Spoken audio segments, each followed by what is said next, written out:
এই মুহূর্তে প্রধান উপদেষ্টার বাসভবন যমুনার সামনে আছেন আমাদের সহকর্মী আদিলুর রহমান। আমরা তার কাছে জেনে নেব সেখানকার সবশেষ পরিস্থিতি। আদিলুর, একটু জানতে চাই যে তিন রাজনৈতিক দলের সঙ্গে প্রধান উপদেষ্টার বৈঠক হয়েছে, আইনশৃঙ্খলা পরিস্থিতি উন্নত করার বিষয়ে রাজনৈতিক নেতাদেরকে প্রধান উপদেষ্টা কি কোনো আশ্বাস দিয়েছেন? দেখুন, গতকালকে আসলে যে ঘটনাটি ঘটেছে, অর্থাৎ ওসমান হাদির উপরে যে গুলির ঘটনাটি ঘটেছে, এরপরে রাজনৈতিক যে অস্থিরতা এবং সামনে নির্বাচন, আপনি জানেন তফসিল ঘোষণার পরদিনই এই ঘটনা, এটি নিয়ে কিন্তু আসলে রাজনৈতিক অঙ্গনে ব্যাপক আলোচনা হচ্ছে। তারই পরিপ্রেক্ষিতে আজকে মূলত প্রধান উপদেষ্টা তিনি রাজনৈতিক দলগুলোর সঙ্গে বৈঠক করেছেন এবং তার যে বৈঠক, সেই বৈঠকে তিনটি রাজনৈতিক দল বিএনপি, জামায়াত এবং এনসিপি তারা অংশ নিয়েছে এবং অংশ নিয়ে তাদের প্রতিনিধির সঙ্গে তার প্রধান উপদেষ্টা কথা বলেছেন।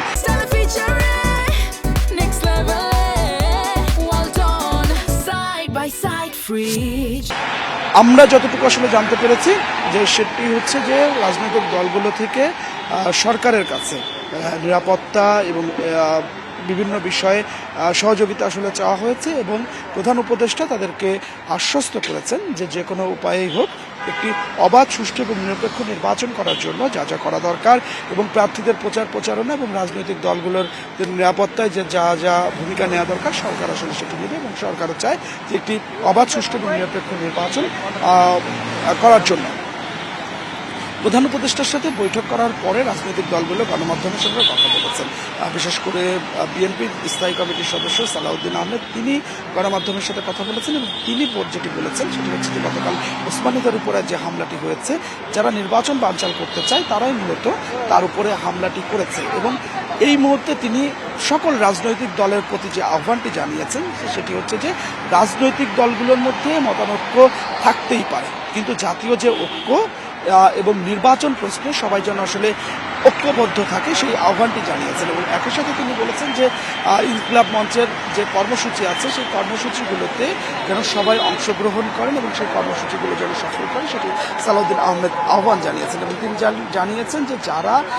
এই রাজনৈতিক পরিস্থিতিটিকে অস্থিতিশীল করতে চায়, যারা নির্বাচনটিকে অবাধ, সুষ্ঠু এবং নিরপেক্ষ নির্বাচন হবে এটি যারা চায় না, তাদের ব্যাপারে সরকার যেমন আছে তেমনি রাজনৈতিক দলগুলোও ঐক্যবদ্ধভাবে তাদেরকে প্রতিহত করবে সেটি আসলে তিনি জানিয়েছেন।